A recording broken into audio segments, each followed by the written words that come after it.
Ir-rapport tal-Ombudsman dwar il-ħabs kien wieħed ċar, iżda s'issa l-Ministru Bajrin Kamilleri baqa' maġġar ebda responsabbiltà politika. Qed inressaq talba skont l-Ordni Permanenti 13 sabiex il-Kamra taġġorna biex tiddiskuti ħaġa definita ta' importanza pubblika urġenti.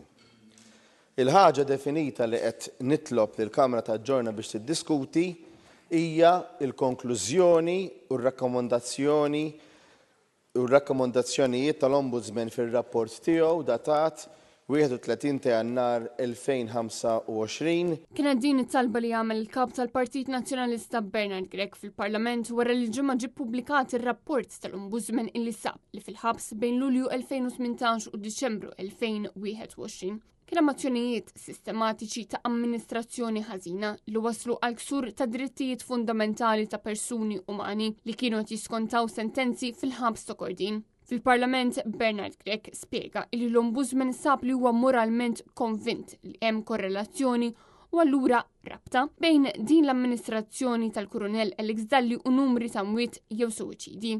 Il-kap tal-Partit Nazzjonalista żied jgħid il-Kurunell Alex Dalli li kien jamministra l-ħabs f'dan il-perjodu dejjem kellu l-appoġġ tal-Ministru Bajrin Kamilleri li hu politikament responsabbli u li dejjem iddefenda lil Dalli li kienet jingħata paga ta' 103,000 euro fis-sena. Mhux hekk biss iżda wara li ħareġ dan ir-rapport Bajrin Kamilleri tah il-fiduċja assoluta. Minkejja dawn il-fatti, il-Gvern mhux jara li din hija materja li timmerita id-diskussjoni urġenti. Ma naħsibx li dak li ġie diskritt mill-kap tal-Oppożizzjoni issa jissodisfa din il-materja u mhijiex bla ebda dubju xi ħaġa ta' urġenza li tiġi trattata taħt l-artiklu 13. Smajtek biżej. Fil-qosor qabel ma nissospendi ħaġa.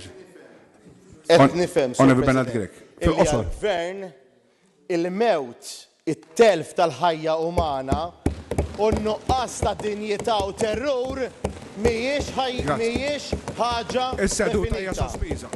Intant wara l-Gvern baqa' jirreżisti dan id-dibattitu, il-kap tal-Partit Nazzjonalista ressaq mozzjoni ta' sfiduċja fil-Ministru tal-Intern. Ninfurmak illi qiegħed nippreżenta mozzjoni ta' vot ta' sfiduċja fil-Ministru Bajrin Kamilleri firmata minni u mill-Onorevoli Darin Karabot. Marija Borċ, għal Net News.